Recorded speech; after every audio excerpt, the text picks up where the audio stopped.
ஓம் சாந்தி 22/7/2024 காலை முரளி. ஓம் சாந்தி. பாப்தாதா மதுபன். சிவத்தந்தைய பிரம்மா தந்தையோட உடல்ல அவதரிச்சு நமக்காக பாடம் எடுக்க ஆசிரியராகி வந்திருக்கிறாரு. நம்மெல்லாம் ஆத்மா அபிமானி நிலையிலிருந்து மிக கவனத்தோட பகவானுடைய மகா வாக்கியங்களை கேட்கலாம்.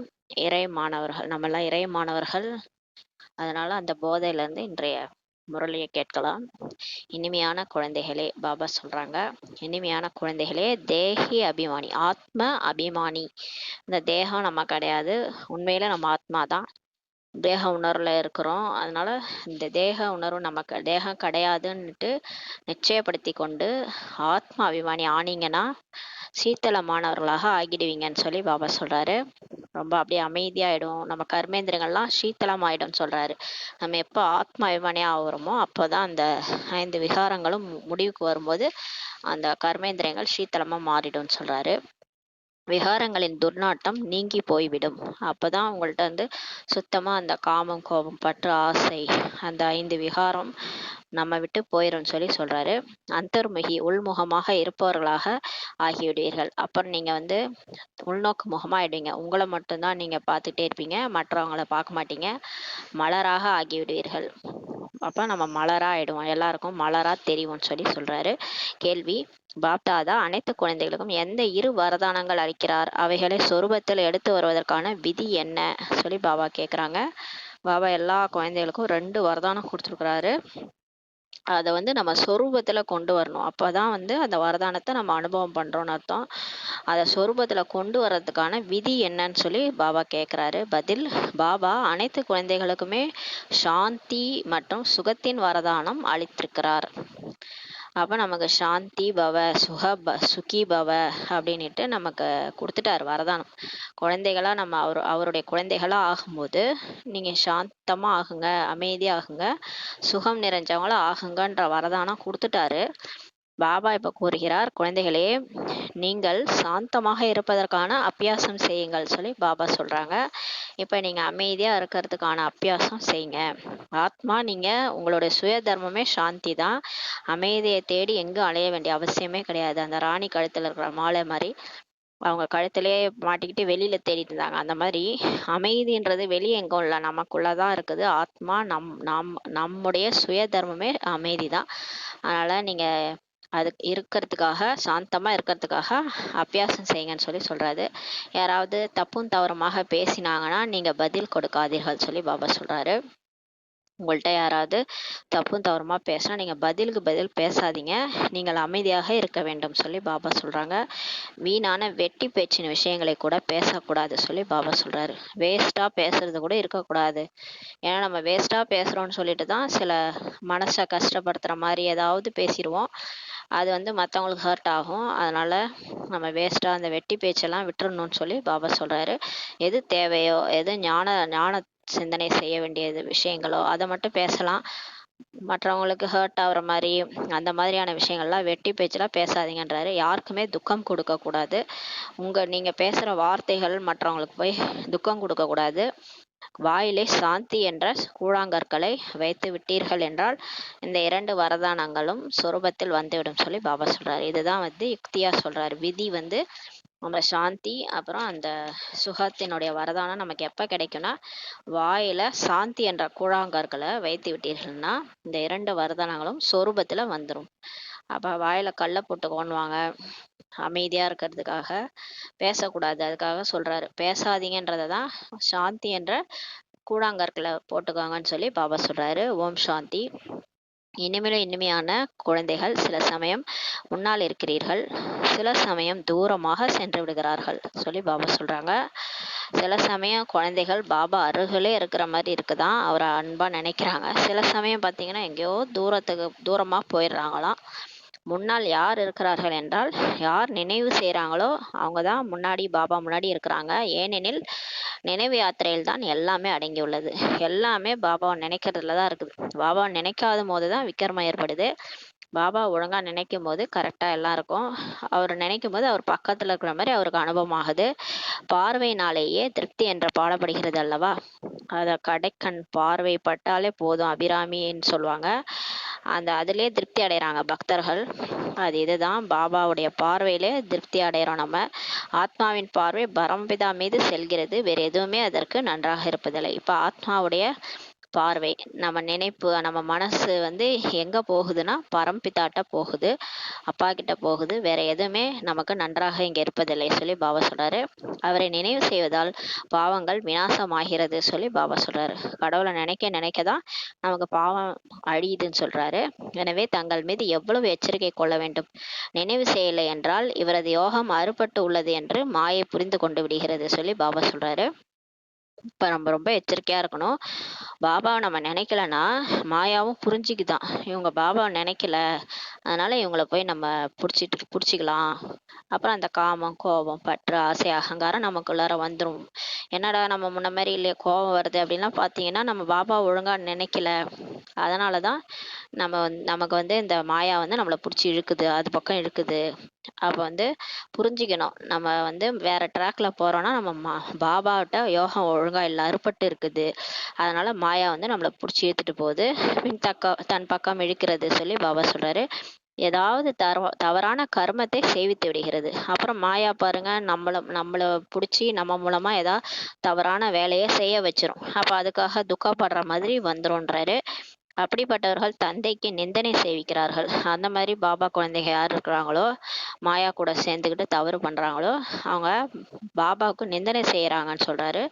பக்தி மார்க்கத்தில் கூட பாபா எனக்கு உங்களை தவிர வேறு யாரும் இல்லை என்று பாடுகிறார்கள். பக்தியில கூட சிவலிங்கம் முன்னாடி போயிட்டு அம்மே அப்பனே உன்னை தவிர யாரும் இல்லைன்னு பாடுறாங்க. அதனால்தான் தந்தை கூறுகிறார், குழந்தைகளே குறிக்கோள் மிகவும் உயர்ந்ததாகும்.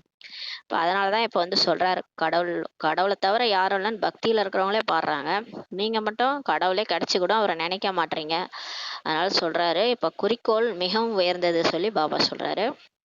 காரியம் செய்தபடியே தந்தையை நினைவு செய்வது என்பது உயர்ந்ததிலும் உயர்ந்த குறிக்கோள் சொல்லி பாபா சொல்றாரு. கடவுள் நினைச்சுக்கிட்டே நீங்க வேலை செஞ்சீங்கன்னா அதுதான் நல்ல குறிக்கோள்னு சொல்லி சொல்றாரு. இதில் மிகவும் நல்ல அபியாசம் தேவை. ஆனா இது நம்ம சும்மா கேட்கறதுக்கு நல்லா இருக்கும், எதுவுமே முரளில கேட்குறோம், கேட்டுட்டு அந்த காதில் வாங்கி அந்த காதில் விடுறோம்னா அது வேஸ்ட்டு. இப்போ கேட்ட ஞானத்தை நம்ம பயன்படுத்தணும். இப்போ அறிவு கூட நம்ம ஸ்கூல் படிக்கிறோம்னா அந்த ஸ்கூல் படிச்சுட்டு அடுத்து வேலைக்கு போனாதான் சம்பாதிக்க முடியும். அப்பதான் நம்ம கையில காசு வரும்.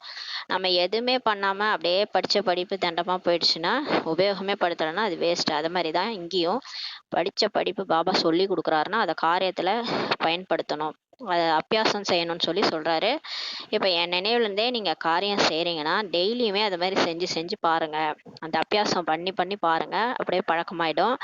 அப்ப டெய்லியுமே நீங்க வேலை செய்யும் போது உங்களுக்கு பாபா நினைவு வரும். அப்ப கர்மயோகியே ஆயிடுவீங்க.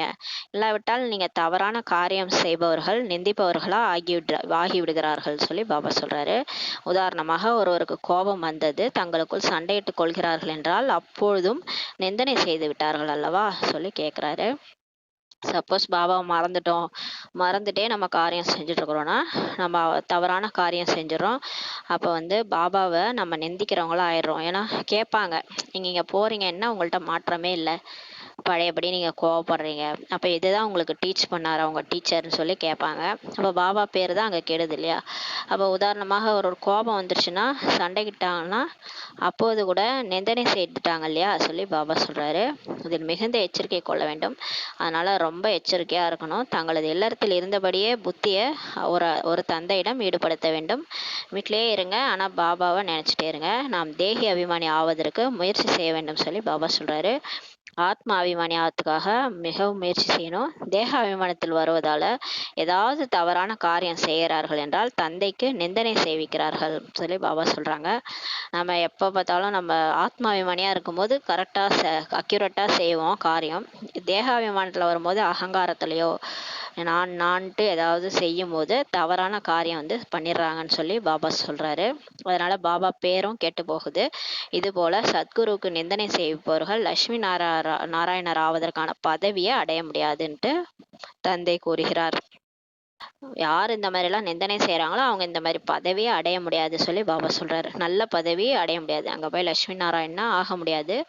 யாரெல்லாம் இந்த மாதிரி பாபா பேரை கெடுக்கிறாங்களோ, சத்குருக்கு நிந்தனை செய்கிறாங்களோ அவங்க உயர்ந்த பதவி அடைய முடியாது சொல்லி பாபா சொல்றாரு. எனவே முழுமையாக புருஷார்த்தம் செய்து கொண்டே இருந்தீர்கள் என்றால் இதனால் நீங்கள் மிகவும் சீத்தளமானவர்களாகி விடுவீர்கள். அதனால இப்போ ஒழுங்கா புருஷார்த்தம் செய்யுங்க. நாளுக்கு நாள் முரளி வந்து ஆழமா சொல்லி புரிய வைக்கிறாரு.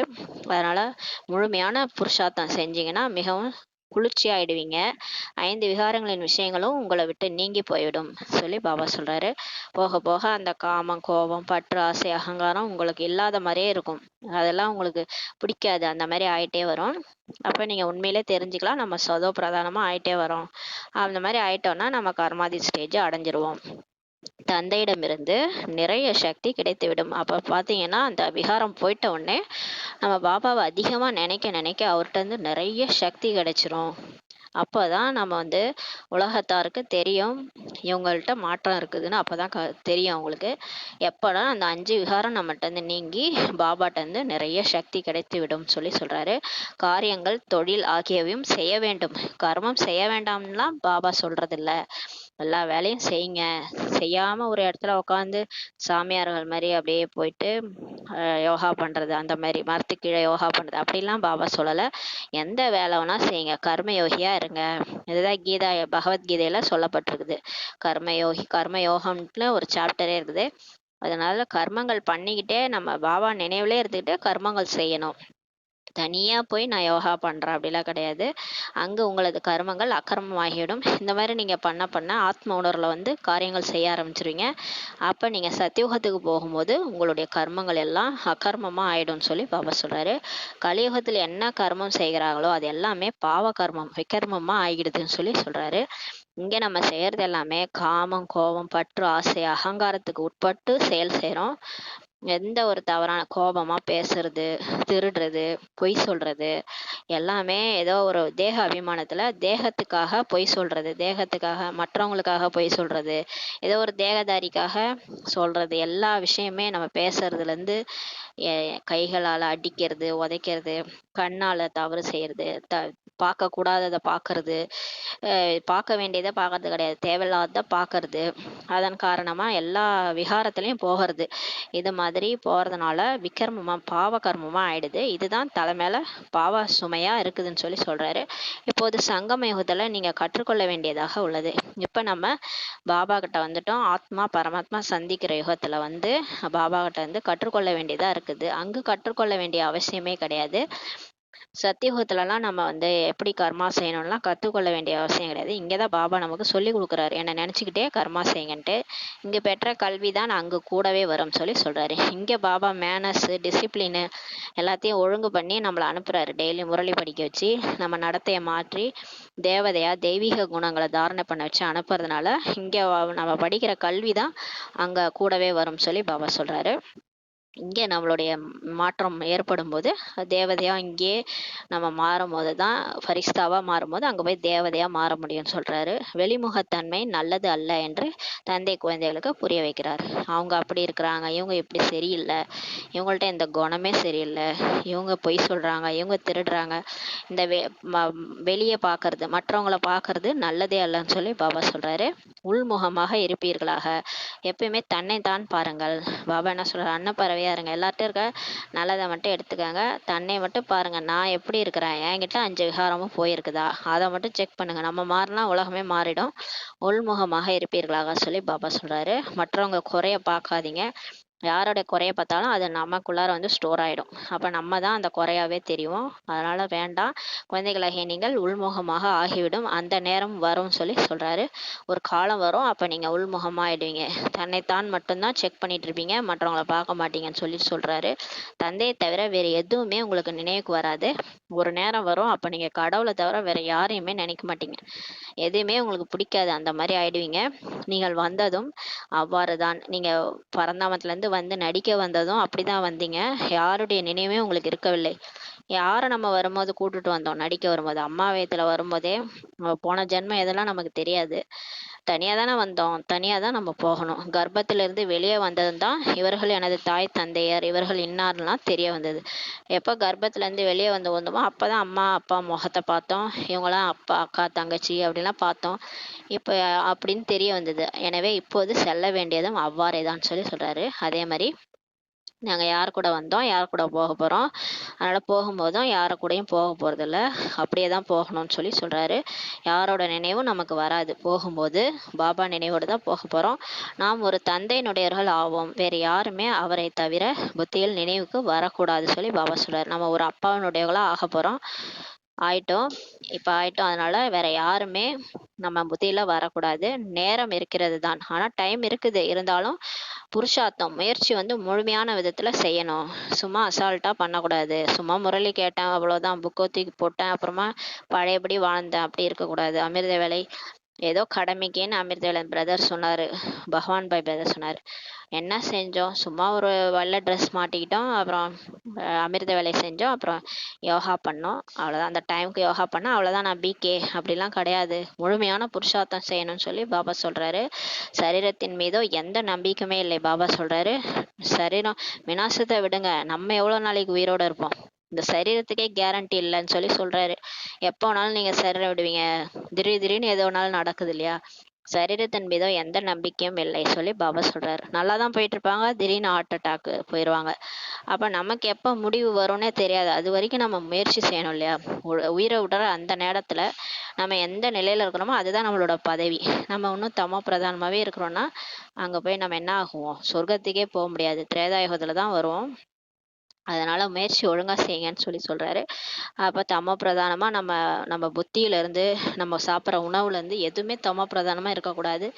எல்லாமே சதோ பிரதானமா இருக்கணும். இப்பவே நம்ம செக் பண்ணிக்கணும், நமக்கு 5 விகாரங்கள் இல்லை தானே, எது எது எவ்வளோ எவ்வளோ பர்சன்டேஜ்ல இருக்குது, எப்படி நம்ம நீக்கணும், உள்நோக்கு முகமா போய் நீக்கணும். பாபாவை நினைச்சு நினைச்சு ஸ்ரீத்தலமா ஆகணும் கர்மேந்திரியங்கள்லாம். இப்பவே முயற்சி செய்யணுன்றாரு. முயற்சி செய்து கொண்டே இருக்க வேண்டும் சொல்லி பாபா சொல்றாங்க. வீட்டில் மிகுந்த அமைதி இருக்க வேண்டும், துக்கம் அல்ல. நல்லா முயற்சி செய்யுங்க. உங்க வீட்டுல அமைதியா இருக்கணும், நல்லா சைலன்ஸ் அனுபவம் ஆகணும் எல்லாருக்கும். ஆனா துக்க வீடு மாதிரி இருக்கக்கூடாது, மயான அமைதி மாதிரி இருக்கக்கூடாது. துக்க வீட்லயும் அமைதி இருக்கும், ஆனா அந்த அமைதி வேற. நம்ம சொல்றது இனிமையான அமைதி, ஸ்வீட் சைலன்ஸ், பாபா பாபா நினைவுல இருக்கிற அமைதி. அந்த அமைதி உங்க வீட்டுல இருக்கணும். இல்லாவிட்டால் இவருக்குள் எவ்வளவு அசாந்தி இருக்கிறன்ட்டு எல்லாரும் கூறுவாங்க. இப்போ ஒரு வீடு, நம்ம வீடு ஒரே அமைதியா துக்கத்துல அமைதியா இருக்குது, நம்ம ஏதோ மனசுல துக்கப்பட்டுட்டே ஒரு அமைதியா உட்காந்துருக்குறோம்னா வீட்டுக்குள்ள வர்றவங்க இவங்க ஏதோ அசாந்தியில இருக்கிறாங்கன்ட்டு சொல்லிடுவாங்க. அந்த மாதிரி அமைதி பாபா இருக்கக்கூடாது சொல்றாரு. நீங்க குஷியா இருக்கணும், பாபா நினைவுல சுகமா இருக்கணும். அந்த மாதிரி ஒரு அமைதியில நீங்க இருக்கணும்.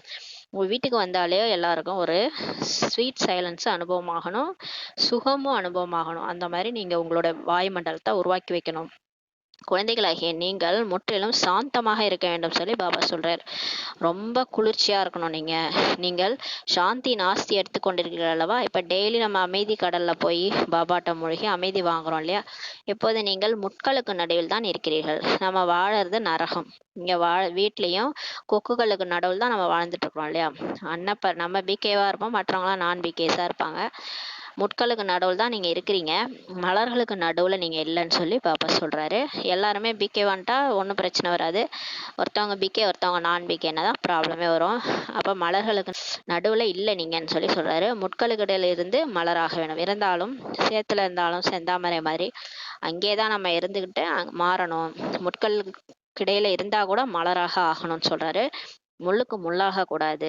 முட்களோட வாழ்ந்துக்கிட்டு அவங்களோட முள்ளுக்கு முள்ளா போய் குத்திட்டு கூடாது. அவங்க தான் குத்துறாங்கன்னா நீங்களும் குத்தக்கூடாதுன்னு சொல்லி பாபா சொல்றாரு. அவங்க வார்த்தைகளால நம்மளை பேசுவாங்க, நம்மளை செயல்களால துக்கம் கொடுப்பாங்க. ஆனா நம்மளும் பதிலுக்கு பதில் நானும் பேசுவேன், நானும் செயலால துக்கம் கொடுப்பேன்ட்டு பேசக்கூடாதுன்னு சொல்லி சொல்றாரு. எந்த அளவு நீங்கள் தந்தையை நினைவு செய்வீர்களோ அந்த அளவு நீங்கள் சாந்தமாக இருப்பீர்கள். எவ்வளோக்கு எவ்வளோ நீங்க பாபா நினைவுல இருக்கிறீங்களோ அந்த அளவுக்கு நீங்க குளிர்ச்சியா இருப்பீங்க. யாராவது தப்பும் தவறுமாக பேசினாங்கன்னா நீங்க அமைதியா இருங்க. ஆத்மா இருப்பதே சாந்தமாக, ஆத்மாவின் சுய தர்மமே சாந்தி தான். இப்போது நாம் அந்த வீட்டிற்கு செல்ல வேண்டும் என்பதை நீங்கள் அறிந்துள்ளீர்கள் சொல்லி பாபா சொல்றாங்க. இப்போ நம்ம வீடு திரும்பணுன்றது தான் நம்ம மனசுல இருக்குது. தந்தையும் சாந்தி கடலா ஆவார், நீங்கள் கூட சாந்தி கடல் ஆகணும்ட்டு பாபா இப்ப கூறுகிறார். வீணான வெட்டி பேச்சுகள் மிகுந்த தீமையை ஏற்படுத்துகின்றது. வேஸ்டா 1 மணி நேரம் 2 மணி நேரம் நம்ம தேவையில்லாத சாப்பிட்டோமா தூங்கணுமா இந்த மாதிரி ஒரு சாதாரண விஷயங்கள் பேசிட்டு இருப்போம். ஆனா அதுவே போயிட்டு விக்ரமமா போயிடும். எதையாவது பேச போய் அது யாரையாவது ஹர்ட் பண்ணும். அங்க இருக்கிறவங்களுக்கு யாருக்காவது மனசு ஹர்ட் பண்ற மாதிரி 2 வார்த்தை பேசிடுவோம். அதனால பாபா சொல்றாரு, தேவையில்லாத வெட்டி பேச்சு மிகுந்த தீமையை ஏற்படுத்துகிறது சொல்றாரு. ஞான சிந்தனை பண்ணுங்க, ஞானத்தை பத்தி பேசுங்க, பாபா பத்தி பேசுங்க. உங்களுக்கு சார்ஜ் ஆகும், ஆத்மால பேட்டரி சார்ஜ் ஆகும். நீங்க வேஸ்டா பேசிட்டு இருந்தீங்கன்னா 1 மணி நேரம் டைம் வேஸ்ட் ஆயிடும். அந்த டைம்ல உங்களுக்கு ஆத்மால பேட்டரி லோ ஆயிடும் சொல்றாரு. ஏற்கனவே இருக்கிற சக்தி கூட போயிடும். அதனால வேஸ்டா பேசாதீங்க. தந்தை இப்போ டைரக்ஷன் கொடுக்கிறார். இப்போ கடவுளே வந்து நமக்கு டைரக்ஷன் கொடுக்கிறார். இது போன்ற விஷயங்களை பேசக்கூடாது. இப்போ ஏதாவது ஒரு விஷயம் நடக்குது, சம்பவம் ஏதோ நடக்குது, யாரோ எதையோ திருடிட்டாங்க, ஏதோ பண்ணிட்டு இருக்காங்கன்னா அதை பத்தி நம்ம ஒரு மணி நேரம் பேசணும்னா நம்ம ஆத்மாவில் இருக்கிற சக்தி வேஸ்டா போயிடும். அத சொல்றாரு. இதனால் நீங்கள் தந்தைக்கு நிந்தனை சேவிக்கிறீர்கள். இந்த மாதிரி நீங்க பேசி அடுத்தவங்களுடைய விஷயங்களை பேசுறது இதெல்லாம் நம்ம பிகேவோட கடமையே கிடையாது.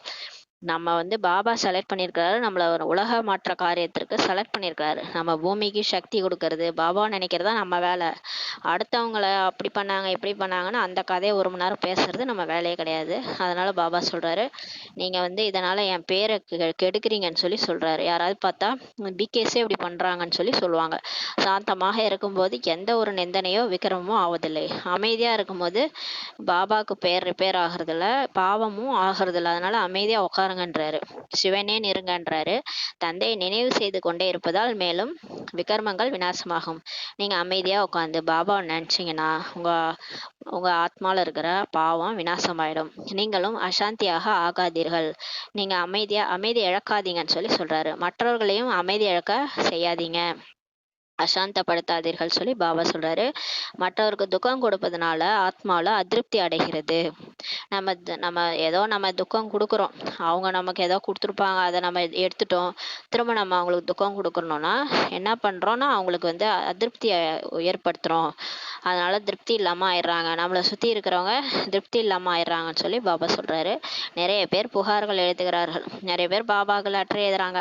பாபா இவர் வீட்டுக்கு வந்தாரோ இல்லையோ கலகம் ஏற்படுத்தி விடுகிறார் லெட்டர் எழுதுறாங்களாம். யாரோ வீட்டுக்கு போயிருக்காங்களாம், அங்க வந்து போய் வீட்டுல கலகம் பண்றாங்கன்ட்டு ஒரு ஆத்மா பாபாக்கு எழுதியிருக்காங்க. பாபா எழுதுகிறார், நீங்கள் உங்களது சுய தர்மமாகிய சாந்தியில இருங்க. ஆத்ம தாயினுடைய கதை கூட இருக்குது அல்லவா, அந்த மாதிரி ஏதோ ஒரு கதை இருக்குது. அதனால பாபா சொல்றாரு, யார் வந்து என்ன செஞ்சாலும் நீங்க சாந்தியில் இருங்க. அவருக்கு கூறினார், நீங்கள் வாயில் கூழாங்கற்களை வைத்து விட்டீர்கள் என்றால் சப்தம் வெளியே வரவே கூடாதுன்னு அந்த ஆத்ம தாய் கதையில சொல்லியிருக்கிறாரு. வாயில கூழாங்கற்களை வச்சுக்க அப்பதான் சப்தம் வராதுன்ட்டு ஒரு கதை இருக்குது. பேச முடியாமல் இருப்பீர்கள் பாபா சொல்றாரு. பாபா எதா இருந்தாலும் சாட்சியா இருந்து பார்த்துட்டு போயிருங்க பாபா அட்வைஸ் பண்றாரு. குழந்தைகளாகிய நீங்கள் சாந்தியில் இருக்க வேண்டும். மனிதர்கள் அமைதிக்காக எவ்வளவு அடி வாங்குகிறார்கள். நம்ம வந்து அமைதியா இருக்கணும்னு நம்மள சொல்றார் பாபா. மனிதர்கள் பாருங்க உலகத்துல அமைதிக்காக அவ்வளவு அடி வாங்குறாங்க. நமது இனிமையான பாபா சாந்தியின் கடலாவார் என்பதை குழந்தைகளாகிய நீங்கள் அறிந்துள்ளீர்கள். சாந்தப்படுத்தி உலகத்தில் சாந்தியை ஸ்தாபனை செய்கிறார். நம்ம பாபா சாந்தியின் கடல். அவர் வந்து நம்மள சாந்தப்படுத்தி உலகத்துல சாந்திய ஸ்தாபனை பண்றார். பாருங்க எப்படி அவர் சாந்தியை ஸ்தாபனை பண்றாருன்னா, இந்த வேர் பகுதியில் உள்ள பிகேஸ் எல்லாரையும் செலக்ட் பண்ணி அவங்கள ஃபர்ஸ்ட் அமைதிப்படுத்துறாரு. ஏன்னா அவங்க தான் அமைதி இல்லாம போயிட்டாங்க, ரொம்ப காலம் நடிச்சு அவங்களுக்கு ஃபர்ஸ்ட் அமைதி கொடுக்குறாரு. உலகமே அமைதி ஆயிடுதுன்னு பாபா சொல்றாரு. தங்களது வருங்கால பதவியையும் நினைவு செய்யுங்கள். பாருங்க நான் என்னவாக போறேன் அப்படின்ட்டு உங்க பதவியை நினைவு செய்யுங்க. அங்க இருப்பதே ஒரு தர்மம் தான். சொர்க்கத்துல ஒரு தர்மம் தான் இருக்கும், இத்தனி தர்மம்லாம் இருக்காது, வேற எந்த தர்மமே இருக்காது. அதற்கு தான் உலகில் சாந்தி என்று கூறப்படுகிறது. எந்த தர்மமும் இல்லாம ஒரு தர்மம் இருந்தாதான் அந்த உலகத்துல அமைதி இருக்கும். பின் மற்ற தர்மங்கள் வரும்போதுதான் குழப்பங்கள் ஏற்படுகின்றன பாபா சொல்றாரு. இப்போது எவ்வளவு சாந்தி இருக்கிறது பாபா சொல்றாரு. நமது வீடு அதுதான் என்பதை புரிந்துள்ளீர்கள். பாருங்க இப்ப நம்ம பிகே ஆயிட்ட பிறகு நம்மளுக்கு எவ்வளவு அமைதி கிடைச்சிருக்குது. நம்மளோட வீடு கூட பரந்தாமம் தான் சொல்றாரு. நமது சுய தர்மமே சாந்தி ஆகும். சரீரத்தின் சுயதர்மம் சாந்தின்ட்டு சொல்ல மாட்டாங்க. ஆத்மாவினுடைய சுயதர்மம் தான் சாந்தின்னு சொல்லுவாங்க. சரீரமும் அழியக்கூடியது. எவ்வளவு காலம் ஆத்மாக்கள் அங்கு இருப்பார்களோ பின் அவ்வளவு சாந்தமாக இருப்பார்கள் சொல்லி பாபா சொல்றாரு. பரந்தாமத்துல எவ்வளவு நாள் ஆத்மா சாந்தி தாமத்துல இருக்குதோ அவ்வளோ காலம் அந்த ஆத்மா வந்து அமைதியில இருக்குது. நம்மளாம் முதல்ல நடிக்க வந்துடுறோம். இந்த சத்தியஹோம் திரேதாயுகத்துல நடிக்கிறவங்க துவாபரகத்துல இருந்து வர்றவங்க 2500 வருஷம் பரந்தாமத்துல அமைதியா இருக்கிறாங்க. அதனாலதான் அவங்க வந்தோடனே அமைதி கேட்குறாங்க. ஐயோ நம்ம அமைதியா இருந்தோமே ஒரு இடத்துல, திடீர்னு இங்க வந்து மாட்டிக்கிட்டோமே அப்படின்ட்டு எல்லாரும் கதறாங்க. அதனாலதான் எல்லாம் அமைதி கேட்குறாங்க. ஆனா நம்ம சுகமும் கேட்குறோம், அமைதியும் கேட்குறோம். ஏன்னா நம்ம சுகமா வாழ்ந்துட்டு வந்தோம். சத்தியோகத்துல ஜாலியா யாரும் இல்லாம ஃபுல்லா தங்க மாளிகை வைர வேடிரங்கள் நிறைஞ்ச உலகத்துல வாழ்ந்ததுனால நம்ம சுகத்தையும் எதிர்பார்க்குறோம், அமைதியை எதிர்பார்க்குறோம். அதனாலதான் பாபா நமக்கு ஜீவன் முக்தி கொடுக்குறாரு. இங்கோ முழு உலகத்தில் அசாந்தி இருக்கிறது சொல்லி பாபா சொல்றாரு. இப்ப பாருங்க, முழு உலகமும் அசாந்தி தான். எனவே அமைதியை வேண்டிக் கொண்டே இருக்கிறார்கள் எல்லாரும். எங்கே நிம்மதி, எங்கே நிம்மதின்னு கேட்டுட்டு இருக்கிறாங்க. ஆனால் யாராவது சதா அமைதியில் இருக்க வேண்டும் என்று விரும்புகிறார்கள் என்றால் அவ்வாறு ஆகவே முடியாது சொல்லி சொல்றாரு. அமைதி கிடைக்கும், ஆனா சதா அமைதி கிடைக்காதுன்னு சொல்லி சொல்றாரு. எப்பவுமே அமைதியா இருக்க விரும்புறாங்கன்னா அவ்வாறு ஆக முடியாது சொல்லி சொல்றாரு. ஏன்னா இன்னைக்கு ஒரு நாள் நல்லா இருக்கிறோம்னா நாளைக்கே பிரச்சனை வந்துடும். அந்த மாதிரி உலகம் தானே இது, நரகம். அதனால எல்லாரும் எப்பயுமே நிம்மதியா இருக்க முடியாது சொல்லி சொல்றாரு. 63 பிறவிகள் அங்கு இருக்கிறார்கள் என்றாலும் கூட பிறகும் அவசியம் வர வேண்டி இருக்கும் சொல்லி பாபா சொல்றாரு. சிலர் கடைசியா இப்பதான் வந்து நடிக்க வந்திருப்பாங்க. 63 பிறவி பரந்தாமத்திலேயே இருந்திருப்பாங்க. இருந்தாலும் அவங்க கீழே வந்து நடிச்சுதான் ஆகணும்னு சொல்லி பாபா சொல்றாரு. அப்புறம் வந்து தங்களுடைய துக்கம் சுகத்தின் பாகத்தை நடித்து பின் சென்று விடுவார்கள். பிறகு அவங்க வந்து துக்கம் அவங்களுடைய சுகம் துக்கத்தின் பாகத்தை நடிப்பாங்க. எத்தனை பிறவியோ அத்தனை பிறவி நடிச்சுட்டு திரும்ப கடைசியா கொசு கூட்டம் மாதிரி எல்லாரும் போயிடுவோம் பரந்தாமத்துக்கு. டிராமாவை நல்ல முறையில் கவனத்தில் வைக்க வேண்டி இருக்கிறது சொல்லி பாபா சொல்றாரு. அதனால டிராமாவை நல்லா புரிஞ்சுக்குவாங்க. எல்லாரும் ஒரே மாதிரி நடிக்க வர்றதில்ல. ஒவ்வொருத்தவங்க ஒரு ஒரு டைம் நடிக்க வராங்க. அமைதியில இருக்கிறவங்க அமைதியை விரும்புறாங்க. ஆனாலும் இங்க அமைதி கிடைக்காது. எல்லாரும் போகும்போது அங்க பரந்தாமத்துல தான் அமைதி கிடைக்கும்னு சொல்லி சொல்றாரு. பாபா நமக்கு சுகம் மற்றும் சாந்தியின் வரதானத்தை இப்ப கொடுக்குறாரு என்பது குழந்தைகளாகிய உங்களுக்கு கவனத்தில் இருக்க வேண்டும். இப்ப நமக்கு தான் பாபா வந்து இந்த நேரத்துல அவரே நமக்கு வந்து கிடைச்சிட்டாரு. சுக கடலா சாந்தி கடலா இருக்கிறாரு. எவ்வளவு வேணுமோ எடுத்துக்காங்கன்றாரு. வரதானமும் நமக்கு கொடுத்துட்டாரு. நம்ம அப்படியே நான் சுக கடல், நான் சாந்தி கடல்ன்ட்டு அந்த அந்த சுரூபத்துல நிலைச்சிட்டோம்னா நமக்கு தானாவே அது கிடைச்சிரும். பிரம்மாவின் ஆத்மா கூட எல்லாமே கேட்கிறது. இப்ப பாபா சொல்றது எல்லாத்தையும் பிரம்மா பாபா வாய் மூலமா தான் சொல்லிட்டு இருக்கிறாரு. இந்த பிரம்மா பாபாவுடைய ஆத்மா தான் எல்லாத்தையும் கேட்கிறாரு. எல்லாரை விட நெருக்கத்துல இவரோட காது தான் இருக்குது. அதனால இவர் தான் கேட்கிறாரு. இவரது வாய் காதுகளுக்கு பக்கத்தில் இருக்கிறது இல்லையா. அதனால சிவபாபா சொல்றத இவரோட காது தான் ஃபர்ஸ்ட் கேக்குது. உங்களுடையதோ சிறிது தூரத்தில் தான் உள்ளது. ஆனா மற்றவங்களதெல்லாம் தூரத்துல இருக்கிற காது அப்புறம் தான் கேக்குது. அதனால ஃபர்ஸ்ட் பிரம்மா பாபா தான் மாறுறாரு. இவர் உடனே கேட்டுக்கொண்டு விடுகிறார். முதல்ல பிரம்மா பாபா எல்லா விஷயத்தையும் கேட்டுக்கிறாரு, எல்லாத்தையும் புரிஞ்சுக்கிறாரு. இனிமையான குழந்தைகளே என்று தந்தை கூறுகிறார். கடவுள் வந்தோடனே என்ன சொல்றாரு? இனிமேலும் இனிமையான குழந்தைகளேன்னு சொல்றாரு. இந்த மாதிரி யாருமே சொல்ல மாட்டாங்க. இனிமேலும் இனிமையான என்று தான் எல்லோருக்கும் சொல்லுகிறார். எல்லோருக்கும் பாபா வந்து இனிமேலும் இனிமையானன்னு தான் சொல்றாரு. ஏனெனில் அனைவருமே அவருக்கு குழந்தைகள் தான். பிரம்மா பாபா மட்டும்தான் கிடையாது, பிகேஎஸ் மட்டும்தான் கிடையாது, உலகம் முழுக்க அவருடைய குழந்தைகள் தான். யாரெல்லாம் ஜீவ ஆத்மாக்கள் இருக்கிறாங்களோ அவர்கள் அனைவருமே தந்தையின் அழிவற்ற குழந்தைகள் ஆவார்கள் சொல்லி பாபா சொல்றாரு. இப்ப யாரெல்லாம் சரீரத்துல நடிச்சிட்டு இருக்கிறாங்களோ எல்லாருமே கடவுளுடைய குழந்தைகள் தான். சரீரம் தான் அழியக்கூடியது, தந்தையும் அழிவற்றவர். குழந்தைகளாகிய ஆத்மாக்கள் நீங்களும் அழிவற்றவர்கள், அவிநாசி ஆவார்கள் சொல்லி பாபா சொல்றாரு. ஆத்மா அழியாது, உடல் தான் அழியுது, வேற வேற சரீரம் எடுத்து ஆத்மா நடிக்குது. தந்தை குழந்தைகளிடம் இப்போது உரையாடுகிறார். இப்ப கடவுளே வந்து நம்மள்ட்ட பேசுறாரு, ஆத்மாட்ட பேசுறாரு. இது ஆன்மீக ஞானம் என்று கூறப்படுகிறது சொல்லி பாபா சொல்றாங்க. சுப்ரீம் ஆத்மா அமர்ந்து ஆத்மாக்களுக்கு புரிய வைக்கிறார். தந்தையின் அன்பு இருக்கிறது. ஆத்மாக்கள் யாரெல்லாம் இருக்கிறாங்களோ இப்போது தமோ பிரதானமாக இருக்கிறார்கள். இருந்தாலும் அவர்கள் அனைவரும் வீட்டில் இருக்கும் பொழுது சதோ பிரதானமாக தான் இருந்தார்கள் என்று அறிந்திருக்கிறீர்கள். பாருங்க, இப்ப கடவுள் எல்லார் மேலும் அன்பு வச்சிருக்கிறாரு. அவரோட அன்பு நமக்கு இருக்குது. ஆத்மா யாரெல்லாம் இப்ப நடிச்சிட்டு இருக்கிறாங்களோ இப்போ தமோ பிரதானமா மோசமா என்னென்னத்தையோ சாப்பிட்டுக்கிட்டு காமம் கோபம் பற்று ஆசை அகங்காரத்துல போயிட்டு வெட்டுறது குத்துறது கொலை பண்றது என்னென்னமோ செஞ்சுட்டு இருக்காங்கல்ல. இவங்க எல்லாருமே வீட்டுல இருந்தாங்கல்ல பரந்தாமத்துல பரந்தாமத்துல இருக்கும்போது சதோ பிரதானமாக தான் இருந்தாங்கன்ட்டு உங்களுக்கு தெரியும்னு சொல்லி பாபா சொல்றாரு. எல்லாமே நல்லவங்க தான், இங்க வந்துதான் கெட்டு போயிட்டாங்கன்னு சொல்லி பாபா சொல்றாரு. அனைவருக்கும் கல்ப கல்பமாக நான் வந்து சாந்திக்கான வழிய கூறுகிறேன். ஆனா கடைசியா எல்லாரும் எப்படி மாறுறாங்க? எல்லாரும் தண்டனை அனுபவிச்சு தான் செஞ்சது தப்புன்னு உணர்ந்து மாறி முக்தி அடைஞ்சு போறாங்க. அதுக்கான டைமும் இருக்குது ட்ராமால. எல்லாரும் மாறுறாங்க டோட்டலா. நம்மளும் மாறுறோம், எல்லாரும் மாறிதான் போகணும். அதுக்கான டைம் இருக்குது. ஆனா கடவுளே வந்துதான் நமக்கு அந்த சாந்திக்கான வழிய சொல்றாரு. வரமளிக்கும் விஷயமெல்லாம் இங்க கிடையாது. அப்படின்றி போய் கோயில்ல கடவுளே எனக்கு அதை கொடு இதை கொடு, தனம் கொடு, செல்வம் கொடு, புத்திர பாக்கியம் கொடு, ஆயுள் கொடுன்னுலாம் கேட்க வேண்டிய அவசியமே இல்லைன்னு சொல்லி சொல்றாரு. சாந்திக்கான வழியை தான் நான் சொல்றேன். அவர் வழி தான் சொல்றாரு, மற்றபடி அவர் ஆசீர்வாதம்லாம் செய்ய மாட்டாரு. அப்படியின்றி தனவான் பவ, ஆயுஷ்மான் பவ என்றெல்லாம் கூறுவதில்லை சொல்லி பாபா சொல்றாங்க. அன்னைக்கு சொன்னார்ல, நான் வந்து ஒருத்தவங்களுக்கு சொன்னேன்னா எல்லாருமே கேட்பாங்க. அப்போ வந்து ஒருத்தவங்களுக்கு நான் வந்து பாஸ்போர்ட் விட்டு லட்சுமி நாராயணன் ஆக்கிட்டேன்னா எல்லாருமே என்னையும் லட்சுமி நாராயணன் ஆக்குன்னு சொல்லுவாங்க. அதனால கடவுள் ஆசீர்வாதம்லாம் கொடுக்கறது இல்ல, வழியை தான் சொல்லுவாரு. நம்ம தான் புத்திசாலியா இருந்துக்கிட்டு புரிஞ்சுக்கிட்டு எப்படி நடக்கணும்னு தெரிஞ்சுக்கிட்டு எப்படி பாபாவை நினைக்கணும், எப்படி முரளி படிக்கணும். ஜானகி தாதிலாம் 5 to 6 தடவை முரளி, எத்தனை தடவை நிறைய தடவை படிச்சாங்க அவங்க. நிறைய தடவை முரளி படிச்சாங்க. சேவையும் செஞ்சாங்க. உலகம் முழுக்கும் போய் சேவை செஞ்சாங்க.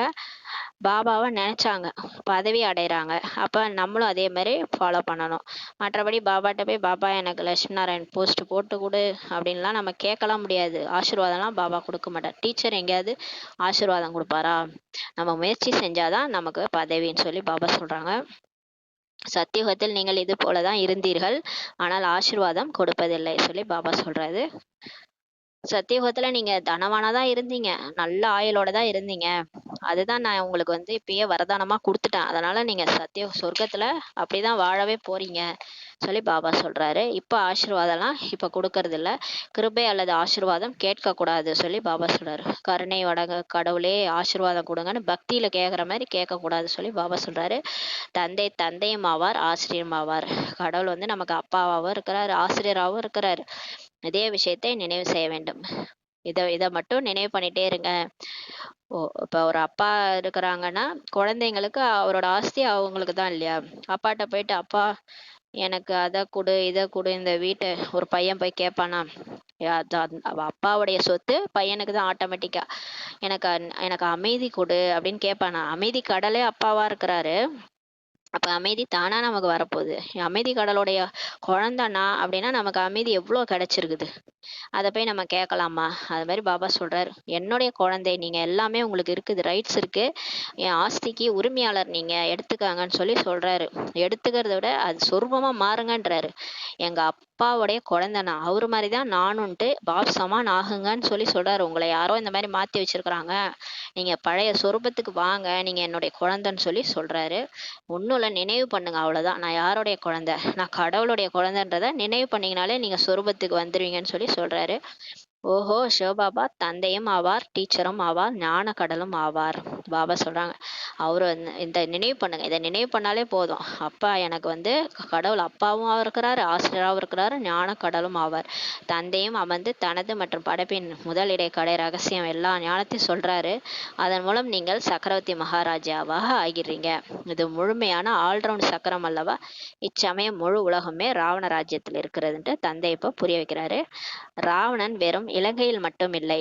ராவணன் வந்து நினைச்சுக்கிறாங்க இலங்கையில ராவணன் இருந்தான், சீதையை கடத்திட்டு போய் வச்சிருந்தான், அசோகவனத்துல இருந்தாங்க அப்படின்ட்டுலாம் எழுதியிருக்காங்க இல்லையா கதை. ராமர் போயிட்டு கஷ்டப்பட்டு கூட்டு வந்தாருன்ட்டு. அதெல்லாம் இல்லை, இந்த முழு உலகமே இலங்கைன்னு சொல்லி பாபா சொல்றாரு. இது எல்லை இல்லாத இலங்கை ஆகும். இப்போ ஆத்மாக்கள்லாம் சீதையா இருக்கிறாங்க. இந்த ராவணன் 10 தலை ராவணன்றது காமம், கோபம், பற்று, ஆசை, அகங்காரத்துக்கு அடிமையா இருக்கிறாங்க எல்லாரும். அதை விட்டு வெளியே வர முடியல. நாலாப்புறம் தண்ணீர் உள்ளது. முழு இலங்கையும் ராவனுடையதாக இருந்தது சொல்லி பாபா சொல்றாரு. அதை அப்படி சொல்லிட்டு இருந்தாங்க.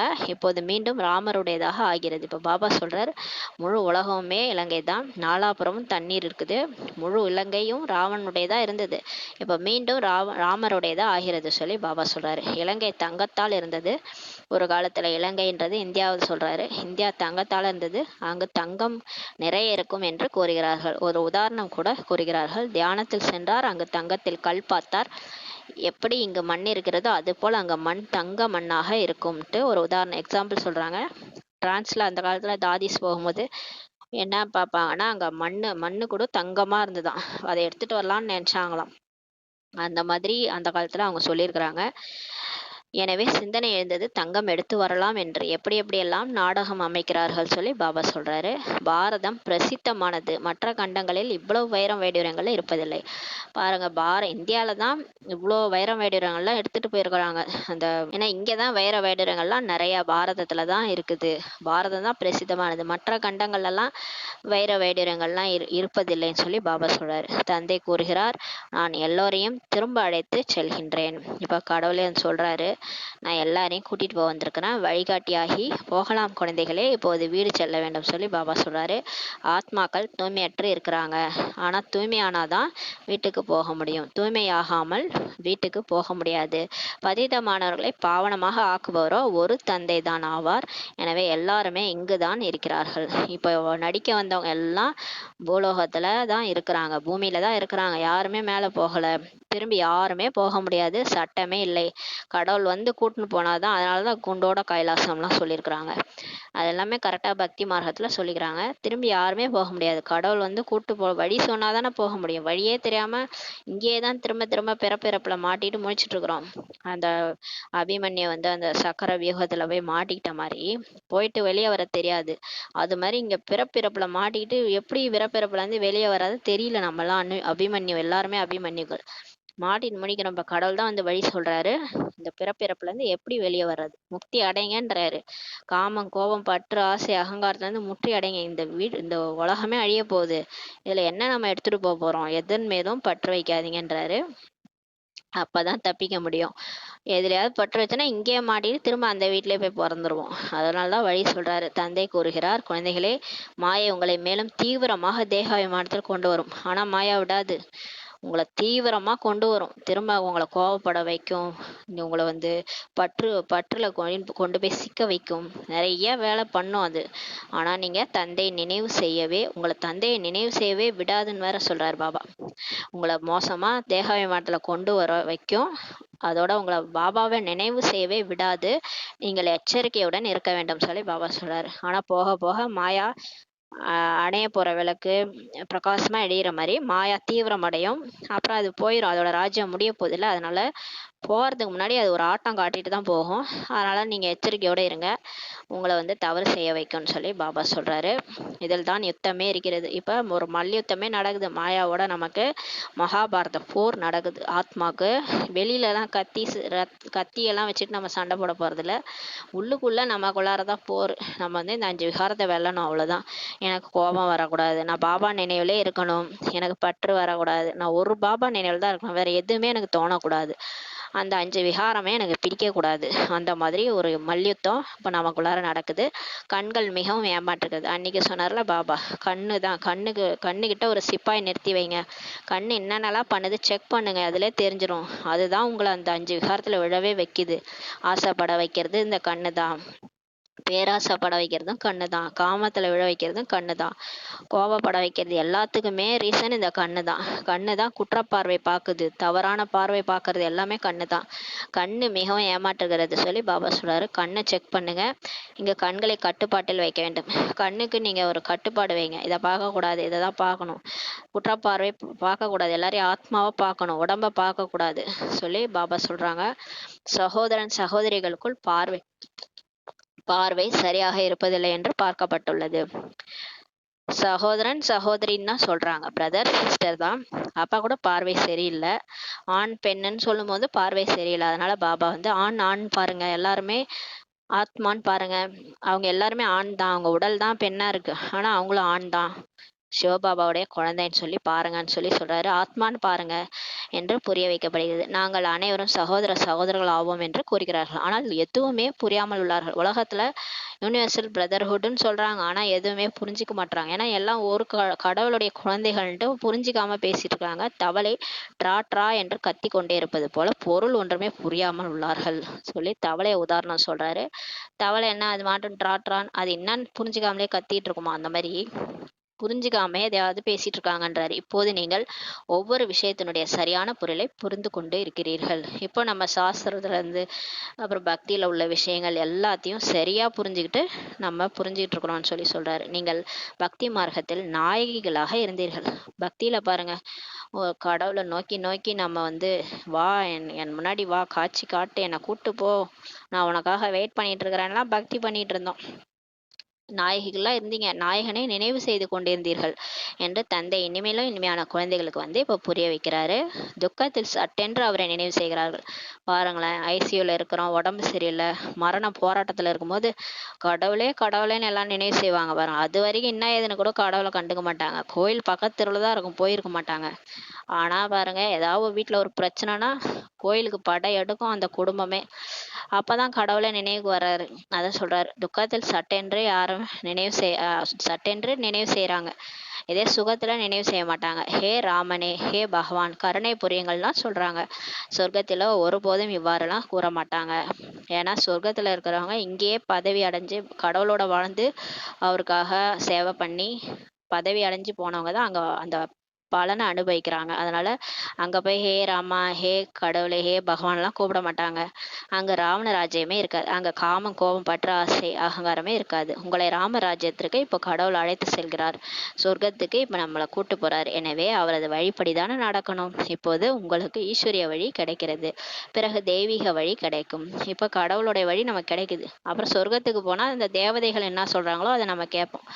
இந்த கல்யாணக்காரி சங்கமேகம் பற்றி யாருக்குமே தெரியாது. ஆனா முழு உலகத்துக்கும் இந்த மாதிரி ஒரு யுகம் இருக்குது, அதுல ஆத்மா பரமாத்மா சந்திக்கிறாங்க, அவங்க கடவுளே வந்து பாடம் எடுத்து அவங்கள மாத்துறாருன்ற விஷயமே யாருக்கும் தெரியாது. ஏனெனில் கலியுகம் இன்றும் கூட சிறு குழந்தைன்ட்டு நினைச்சிட்டு இருக்கிறாங்க. லட்சக்கணக்கான வருடம் இன்னும் கலியுகம் இருக்கும், உலகம் அழியாதுன்னு நினைச்சிட்டு இருக்கிறாங்க. பாபா கூறுகிறார், இதுதான் பக்தியின் காரிருள். ஞானம் என்பது வெளிச்சம் சொல்லி சொல்றாரு. ஞானம் என்பது கும்பகர்ண தூக்கத்துல இருந்து எழுந்திருக்கிறது. மூன்றாவது ஆத்மா என்ற மூன்றாவது கண்ணை விழிப்படைய செய்யறது. ஆத்ம விளக்கை ஏற்றி வைக்கிறது தான் ஞானம். பக்தின்றது காரிருள். அது என்னன்னா மூட நம்பிக்கை தான் பக்தி. எல்லாத்தையும் நம்பிக்கிட்டு போறது அதுதான் பக்தி. அது ஆத்மான்ற விளக்கே அணைச்சிருது. இது ஆத்மான்ற விளக்கை ஏத்துறது ஞானம் சொல்லி சொல்றாரு. நாடகப்படி பக்தி கூட நாடகத்தில் பொருந்தியுள்ளது. இருந்தாலும் பக்தி செஞ்சாதான் கடவுளை அடைய முடியும். பக்தியின் பலன் தான் ஞானம். அதனால டிராமா படி பக்தி செய்யத்தான் வேணும்னு சொல்றாரு. இது மீண்டும் நடக்கும். திரும்ப அடுத்த கல்பமும் நீங்க தான் பக்தியை தொடங்கி வைப்பீங்க, நீங்க தான் கோயில் கட்டுவீங்க, நீங்க தான் எல்லா ஆச்சாரத்தையும் செய்ய வைப்பீங்கன்றாரு. இப்போது பகவானே கிடைத்து விட்டுள்ளார். எனவே அலைய வேண்டிய அவசியமே இல்லை என்பதை நீங்கள் புரிந்துள்ளீர்கள். இப்ப கடவுளே கிடைச்சிட்டாரு. வீட்டுல இருந்துகிட்டே ஆத்மான்னு புரிஞ்சு பாபாவை நினைச்சாலே போதும், கோயிலுக்கு கூட போக தேவையில்ல. ஏன்னா கடவுளே இப்ப நமக்கு கிடைச்சிட்டாரு. நம்ம யாரை தேடி கோயில் கோயிலா அலைஞ்சோமோ அவரே இப்ப நமக்கு கிடைச்சிட்டாரு. தன்னை அறிந்தால் இறைவனை அடையலாம் சொல்லுவாங்க. அந்த மாதிரி நான் ஆத்மான்னு புரிஞ்சுட்டேன்னா அப்பாவுடைய குழந்தை, ஆத்மான்னு புரிஞ்சு பரமாத்மாவை நினைச்சா எங்க நினைச்சா என்ன, வீட்டுல இருந்துட்டு இருக்கிற இடத்துல நினைச்சாலே பாவம் அழியுது. அப்புறம் எதுக்கு நம்ம கோயில் கோயிலா சுத்தணும், எங்கும் போக வேண்டிய அவசியம் இல்லைன்றாரு. நாங்கள் பாபாவிடம் செல்கிறோம் அல்லது பாப்தாதாவிடம் செல்கிறோம் என்று நீங்கள் கூறுகிறீர்கள். நம்ம வந்து மதுபன் போறோம்னா சொல்லுவோம் நாங்க பாப்தாதாவிட்ட போறோம்ட்டு. இந்த விஷயங்களை மனிதர்களும் புரிந்து கொள்ள முடியாது. இதெல்லாம் அவங்களுக்கு புரியாது. பாப்தாதானா யாரு, பாபானா யாருன்ட்டு புரிஞ்சு கொள்ள முடியாது. உங்களுக்குள் யாருக்காவது முழு நிச்சயம் ஏற்படலைன்னா மாயா ஒரேடியாக விழுங்கிடுது. இன்னும் பிகேஸே சில பேருக்கு நம்பிக்கை கிடையாது. சும்மா இங்க ஒரு கால் பக்தியில ஒரு கால் வச்சிட்டு இருக்கிறாங்க. முழு நம்பிக்கை முழு நிச்சயம் ஏற்படலைன்னா மாயை அவங்கள ஒரேடியா விழுங்கிடுகிறது சொல்லி சொல்றாரு. ஒரேடியாக யானையை முதலை விழுங்கிடுவது போல ஆச்சரியப்படும் வகையில கேட்பாங்க, போயிடுவாங்கன்னு சொல்றாரு. பழையவர்கள் போய்விட்டார்கள், அவர்களுக்கும் கூட பாடல் உள்ளது. நல்ல நல்ல மகாரதிகளை கூட மாயை தோற்கடித்து விடுகிறது. அதனால்தான் யானையை வந்து முதலை முழுங்கிட்டு தான் காட்டுவாங்க. மகாரதிகள் நல்லா முயற்சி பண்ணவங்க தான் திடீர்னு ஒரு சந்தேகம் வந்து போயிடறாங்க. அந்த மாதிரி இப்ப நிறைய பேர் இருக்கிறாங்க, பிரம்மா குமாரிஸ்க்கு அகேன்ஸ்டாவே இருக்கிறாங்க. வெளியே போயிருக்கிறாங்க. அவங்களுக்கெல்லாம் பாபா கடைசியா காட்சி காட்டும் போது தான் பச்சாதாபப்படுவாங்க. பாபாவிற்கு எழுதுகிறார்கள், பாபா உங்கள் உங்கள் மாயையை அனுப்பாதீர்கள். சிலர் அந்த மாதிரி வெளியே போன பிகேஸ் எழுதுறாங்க, உங்கள் மாயை அனுப்பாதீங்க. அட இது என்னுடையதா என்ன, மாயை போய் என்னுடையதான்னு சொல்லி கேட்குறாரு பாபா. நானா மாயாவை அனுப்பி வைக்கிறேன்? நீங்களே பிடிச்சி அரை கல்பமா நீங்க தான் அது கூட வாழ்ந்துட்டு இருக்கிறீங்க, நான் என்னமோ மாயா அனுப்புனேன்னு சொல்றீங்கன்றாரு. ராவணன் தனது ஆட்சி புரிகிறான். இப்ப உலகமே ராவண ராஜ்யம், மாயா தான் ஆட்சி புரிஞ்சிட்டு இருக்கு. எங்க பார்த்தாலும் காமம், கோபம், பற்று, ஆசை, அகங்காரம் நிறைஞ்ச மனிதர்கள் தான் வாழ்ந்துட்டு இருக்கிறாங்க. நான் போய் அனுப்புனேன்னு சொல்றீங்க, நான் உங்களை அதுல இருந்து காப்பாத்த வந்திருக்கிறேன்னு சொல்லி சொல்றாரு. நாம் நமது ராஜ்யம் ஸ்தாபனை செய்து கொண்டிருக்கிறோம். நான் வந்திருக்கிறதே ராஜ்யத்தை ஸ்தாபனை பண்ணி சொர்க்கத்துக்கு கூட்டு போறதுக்காக. இது பரம்பரையாக நடந்து வருகிறது. ராவணன் தான் உங்களுக்கு எல்லோரையும் விட பெரிய எதிரி ஆவான். பாபா சொல்றாரு, நான் உங்களுக்கு நண்பன், ராவணன் தான் உங்களுடைய பெரிய எதிரி. அதனால தானே தசரால பெரிய ராவணனை செஞ்சு வச்சு எரிக்கிறாங்க. ராவணன் எதிரி ஆவான் என்பதை அறிந்துள்ளார்கள். அதனால் தான் அவனை ஒவ்வொரு வருடமும் எரிக்கிறார்கள். மைசூரில் கூட தசரா நிறைய கொண்டாடுகிறார்கள். ஆனால் ஒன்றுமே புரியாம உள்ளார்கள். எதுக்காக எரிக்கிறோன்னே தெரியல. உங்களுடைய பெயர் சிவசக்தி சேனை என்பதாகும். நம்மளுடைய பேரே சிவசக்தி சேனை. ஆனா அவங்க குரங்கு சேனையை போட்டு விட்டார்கள். ராமாயணத்துல ராமருக்கு குரங்கு சேனை உதவினதா காமிச்சிருப்பாங்க. உண்மையிலே நாம் குரங்கு போல இருக்கிறோம் என்பதை நீங்கள் அறிவீர்கள். நாம குரங்கு புத்தி மாதிரி இருக்குதுல்ல, இப்ப நமக்கு தாவுது எங்க பார்த்தாலும். அதனாலதான் குரங்கு சேனையை காமிச்சிட்டாங்க, பேரை மாத்திட்டாங்க. இல்லைன்னா சிவசக்தி சேனைன்ட்டு போட்டிருப்பாங்க. இப்போது சிவபாபாவிடமிருந்து ராவணன் மீது வெற்றி அடைவதற்கான சக்தியை பெற்று கொண்டிருக்கிறீர்கள் சொல்லி பாபா சொல்றார். இப்போ நம்ம பாபாட்டந்து சக்தி வாங்குறோம். எதுக்காகனா இந்த மாயா மீது வெற்றி அடையுது. இந்த மாயை நம்ம வென்றுட்டோம்னா போதும், உலகையே வென்றுட்டோம். ஒண்ணுமே இல்லை, வீட்டுல இருந்துகிட்டே எங்கேயும் போய் கத்தி வச்சுலாம் சண்டை போடுறதில்ல. எந்த ராவணன் கூட நம்ம சண்டைலாம் போட போறதில்ல. வீட்டிலையே இருந்துகிட்டு 5 விகாரத்தை வெல்லணும், அவ்வளவுதான். பாபாவை நினைக்கணும், யோகா பண்ணணும், 5 விகாரம் இல்லாம குளிர்ச்சி அடையணும். அந்த காமம், கோபம், பற்று, ஆசை, அகங்காரம் எனக்கு சுத்தமா இருக்கக்கூடாது. நான் ஆத்மா, நான் பரமாத்மாவோட போக போறேன். இந்த கடைசி நினைவு இதுதான் இருக்கணும். ஆத்மாபிமானியா இருந்தீங்கன்னா சீத்தளமா ஆயிடுவீங்க, குளிர்ச்சி ஆயிடுவீங்க. அந்த மாதிரி குளிர்ச்சி ஆயிட்டீங்க, உங்களுக்கு கோபம் வரல, காமத்தினோட எண்ணம் வரல, பற்றே இல்லை, யார் மேலேயும் பற்று இல்லை, ஒரு பாபா தவிர உங்களுக்கு எதுவுமே தேவையில்லை, ஆசையும் இல்லை, அகங்காரமும் நான் அகங்காரமும் இல்லைன்னா நீங்க முழுமை அடைஞ்சிட்டீங்க. நீங்க மாயாஜித் ஆயிட்டீங்கன்னு அர்த்தம். நீங்க மாயாஜித் ஆயிட்டு பாபா சக்தி நிறைஞ்சவங்களா ஆயிட்டீங்கன்னா காட்சி கிடைக்க ஆரம்பிச்சிடும், உலகமே முடிஞ்சிரும், நாம கிளம்பிடலாம். இத மாதிரி ஒரு 100 பேர் ரெடி ஆயிட்டாங்கன்னா உலகம் முடிஞ்சிரும். தந்தை தான் வந்து ராஜயோகம் கற்பிக்கிறார். இப்ப கடவுளே வந்துதான் ராஜயோகத்தை கத்து கொடுக்குறாரு. இதன் மீது நிறைய கதைகளும் அமைத்து விட்டுள்ளார்கள். இப்ப பாபா வந்து ராஜயோகம் கத்து கொடுக்கறத சாஸ்திரத்துல நிறைய கதை எழுதிட்டாங்க. அமர கதைன்ட்டு சொல்லிட்டாங்க. பார்வதிக்கு சங்கரன் வந்து அமர கதை சொன்னார், அது மலை மீது உட்காந்து சொன்னாருன்னு சொல்லிட்டாங்க. பாபா நமக்கு அமர கதை தான் சொல்றாரு, ஆனா மலை மீதுலாம் சொல்றது இல்ல. கூறுகிறார்கள், சங்கரன் பார்வதிக்கு அமர கதையிட்டு சிவசங்கரன் படமும் வைக்கிறார்கள். 2 பேரையும் ஒன்னா சேர்த்துட்டாங்க. சிவனும் சங்கரனும் ஒண்ணுன்ட்டு. சிவன் வேறு, சங்கரர் வேறு. சிவன் என்றவர் படைப்பாளர், சங்கரன் என்றது படைப்பு. சிவபாபா தான் வந்து காட், அவர் தான் காட் ஃபாதர். அவருடைய படைப்பு வந்து பிரம்மா, விஷ்ணு, சங்கர். கடைசியில சங்கரர் மூலமா விநாசம்னு சொல்லியிருக்கிறாங்க. ஆனா சங்கரருக்கு பூலோகத்துல பார்ட்டே கிடையாது, அவர் ஒரு தேவதை தான். சிவனும் சங்கரரும் ஒன்று கிடையாது. ஆனா இதை புரிஞ்சிக்கவே இல்லை. இவை அனைத்துமே பக்தி மார்க்கம் ஆகும் சொல்லி பாபா சொல்றாரு. இது எல்லாமே பக்தியில சிவன் வந்து லிங்கமா அவங்க வழிபடுறதுக்கு குழம்பி போனதுனால, அதனால ஒரு உருவத்தை வச்சு சங்கரர் வச்சு அவர் தான் சிவன் சொல்லி கும்பிட ஆரம்பிச்சிட்டாங்க. நாளுக்கு நாள் எல்லோரும் தமோ பிரதானமாக ஆகிட்டாங்கன்னு சொல்லி சொல்றாரு. சதோ பிரதானில இருந்து சதோ ஆகிவிடும் போது 2 கலை குறைந்து விடுகிறது. சொர்க்கத்துல இருந்து திரேதாயுகம் போகும்போது நமக்கு 16ல இருந்து 14 கலை ஆயிடும். திரேதா உண்மையில் சொர்க்கம் என்று சொல்லப்படாது. திரேதா வந்து சொர்க்கம் கிடையாது, அது அரை சொர்க்கம் தான். அங்க வந்து எல்லாம் வெள்ளியால தான் இருக்கும், வெள்ளி நாணயங்கள் தான் இருக்கும், தங்கமா இருக்காது. குழந்தைகளாகிய உங்களை சொர்க்கவாசி ஆக்குவதற்காக இப்ப தந்தை வருகிறார். நம்மள வைகுண்டத்துக்கே எஜமானராக்க தான் கடவுளே வந்திருக்கிறாரு. பிராமண குலம் மற்றும் மற்றும் சூரிய வம்சம் மற்றும் சந்திரவம்ச குலம் இரண்டுமே இப்போது ஸ்தாபனை ஆகி கொண்டிருக்கிறது என்பதை தந்தை அறிவார்.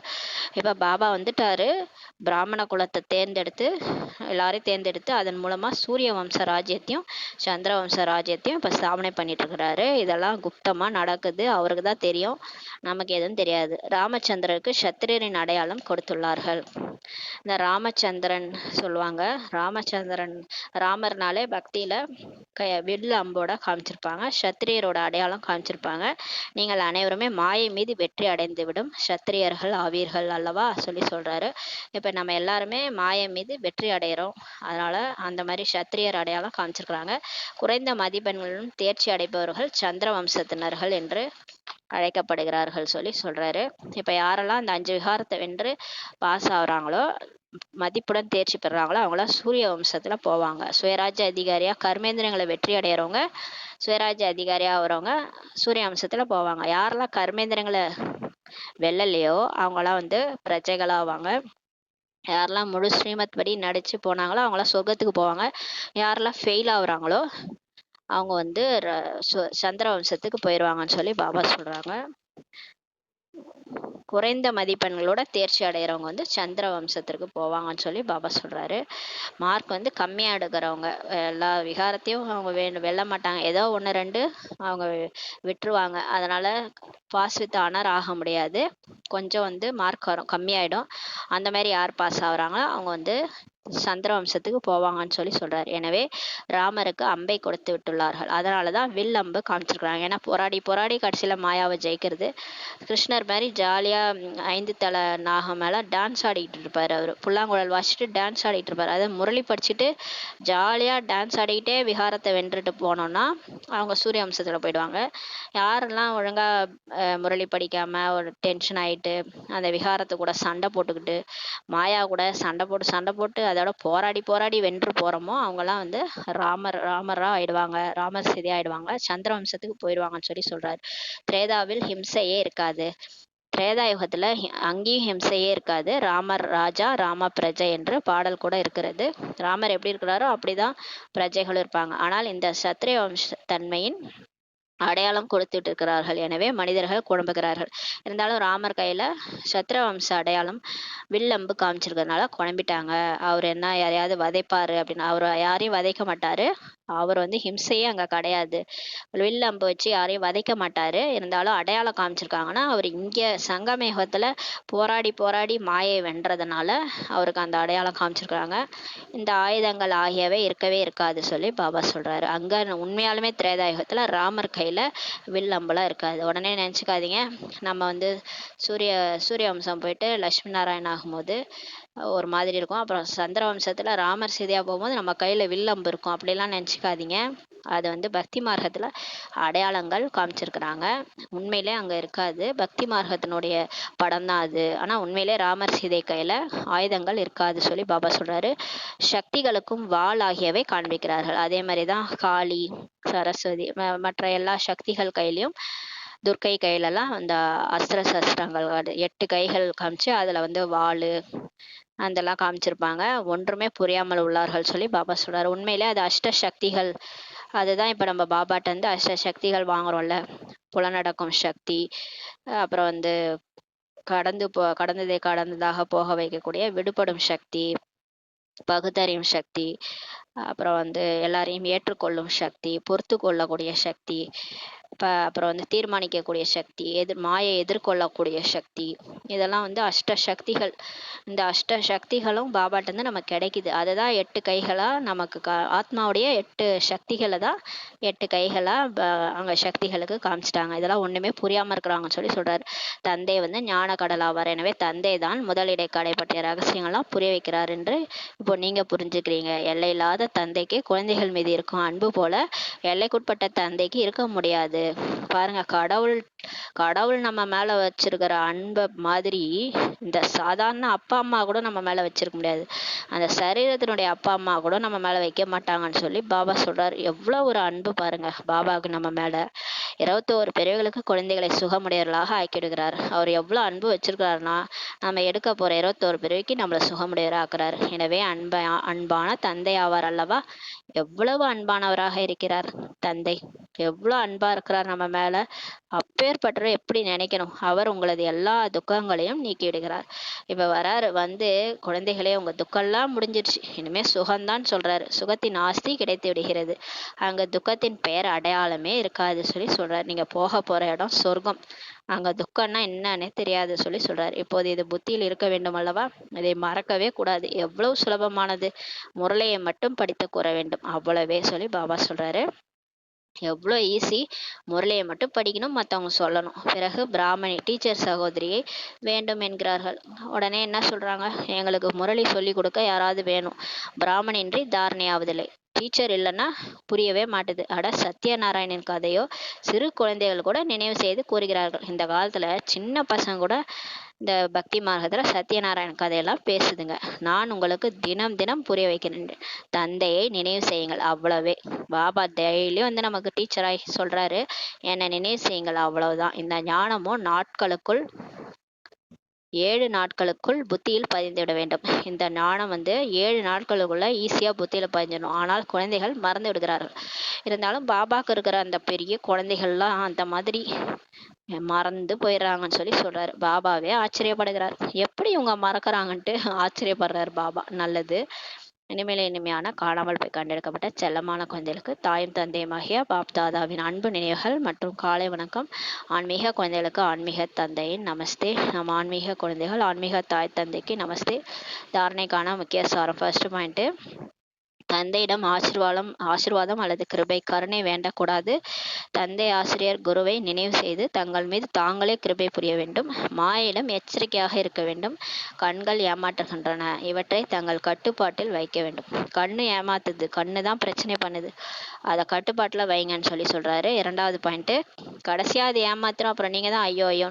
பாபா காட்சி காட்டும் போது ஐயோ எல்லாரும் காட்சி காட்டுறாங்க, நம்மளால முடியலன்னா கண்ணு ஏமாத்திருச்சு, நம்மளை தவறான பாதையில கூட்டு போயிடுச்சு. இப்போ நம்ம ஜாலியா இருப்போம், கர்மேந்திரியங்கள் சொல்ற பேச்செல்லாம் கேட்டுக்கிட்டு ஆத்மா அடிமையா இருக்கும். ஆனா ஆத்மா வந்து ராஜாவாகி, எல்லாரும் ராஜாவாகி காட்சி காட்டும் போது, அப்ப நம்ம அடிமையா இருக்கும்போது நமக்கு பச்சாதாபம் ஏற்படும். அதனால இப்பவே கண்ணை வந்து கட்டுப்பாட்டுல வைங்கன்னு சொல்லி சொல்றாரு. 2வது பாயிண்ட், வீணான வெட்டி பேச்சுகளின் விஷயங்கள் மிகுந்த நஷ்டத்தை ஏற்படுத்துகின்றன. எனவே கூடுமானவரை சாந்தமாக அமைதியாக இருக்க வேண்டும். வாயில் கூழாங்கற்களை வைத்து விட வேண்டும். ஒரு பொழுதும் தப்பு தவறுமாக பேசக்கூடாது. தானும் அசாந்தியாகி மற்றவங்களையும் அசாந்தப்படுத்த கூடாது என்று சொல்லி பாபா சொல்றாங்க.